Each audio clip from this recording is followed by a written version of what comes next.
কিছু কথা বলতে এসেছি বাজান, যদি তুমি মন দিয়ে শুনতে পারো তাহলে তোমার ভাগ্যের দুয়ার খুলে যাবে।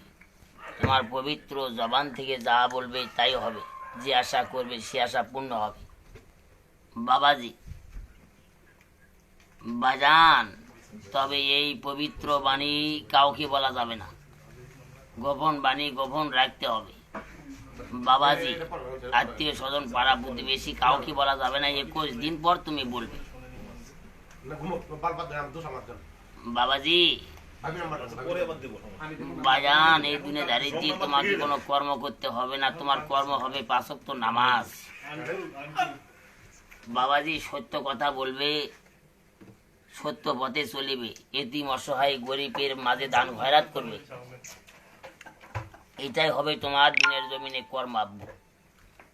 তোমার পবিত্র জবান থেকে যাহা বলবে তাই হবে, যে আশা করবে সে আশায় পূর্ণ হবে। বাবাজি তবে তুমি যে গুনাহগার বান্দা, আল্লাহর সম্পদ পবিত্র সম্পদ, গুনাহগার অবস্থায় তো এই সম্পদ নার্সার করা যাবে না। এই জন্য করে বাবাজি তোমাকে গুনাহগার থেকে মুক্ত হওয়ার জন্য করে আল্লাহ তাআলার হুকুম এসেছে, অতি সহজেই তুমি মুক্তি পাবে। তবে এই সম্পদগুলো বাবাজি পবিত্র সম্পদ তোমার ভাগ্যে আল্লাহ দিয়েছে, এই জন্য করে তোমাকে গুনাহগার থেকে মুক্ত হয়ে সম্পদ নার্সার করতে হবে বাজান। তবে অতি সহজেই তুমি মুক্তি পাবে গুনাহগার থেকে।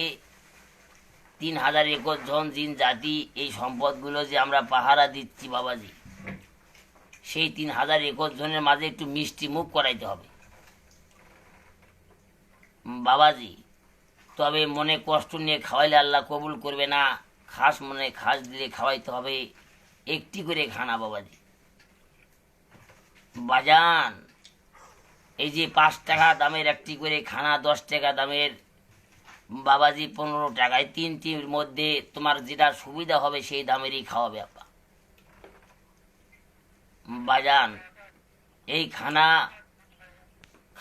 খাওয়ানোর সঙ্গে সঙ্গে এই সম্পদ তোর হাতে উঠে দেওয়া হবে।